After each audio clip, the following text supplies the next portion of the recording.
गोलूजी आणि भूकंपाचे गुपित. राजू आणि पिंकी बागेत बसून पुस्तक वाचत होते. अचानक त्यांना जमिनीला थोडा धक्का बसल्यासारखे वाटले. टेबलावर ठेवलेल्या पाण्याच्या पेल्यात लहान लाटा उठल्या. हे काय झाले? जमीन का हलली? राजूने आश्चर्याने विचारले. कोपऱ्यात ठेवलेला एक जुना पृथ्वीचा गोल ग्लोब अचानक हलू लागला आणि बोलू लागला. घाबरू नका मुलांनो, मी आहे गोलूजी.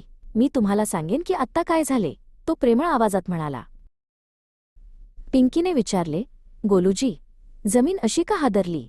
गोलूजी हसले आणि म्हणाले, मुलांनो, यालाच भूकंप म्हणतात. जेव्हा पृथ्वीच्या आत खूप मोठी हालचाल होते तेव्हा वरची जमीन हादरते.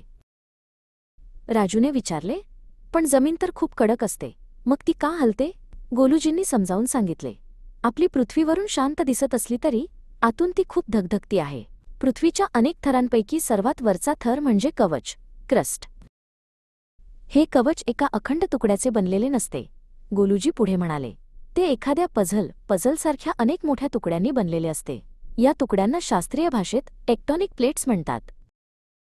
राजू आणि पिंकी पझल खेळत असल्यासारखे या प्लेट्सकडे पाहू लागले.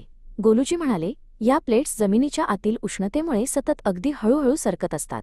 कधी त्या एकमेकांवर घासतात तर कधी एकमेकांपासून लांब जातात. जेव्हा या प्लेट्स एकमेकांवर खूप जोरात घासल्या जातात तेव्हा तिथे खूप ऊर्जा साठते, गोलूजींनी सांगितले. आणि अचानक एक मोठा धक्का बसतो आणि ती ऊर्जा लहरींच्या स्वरूपात बाहेर पडते. तोच भूकंप. पिंकीने विचारले, भूकंप नक्की कुठे सुरू होतो? गोलूजी म्हणाले, जमिनीच्या आत जिथे हालचाल सुरू होते त्याला फोकस म्हणतात आणि त्याच्याबरोबर वर जमिनीवर असलेल्या भागाला एपिसेंटर म्हणतात. तिथूनच कंपने सर्वत्र पसरतात. या धक्क्यांमुळे काय होते? राजूने विचारले. गोलूजींचे चेहरे थोडे गंभीर झाले.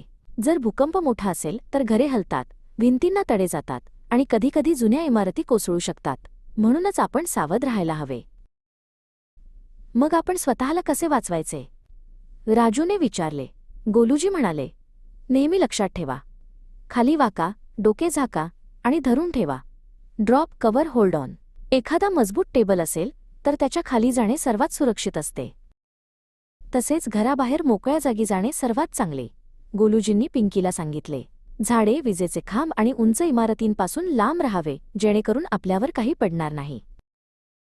आता आम्हाला भूकंपाचे गुपित समजले, राजू आणि पिंकी आनंदाने म्हणाले. गोलूजींनी हसून निरोप दिला आणि ते पुन्हा स्थिर झाले.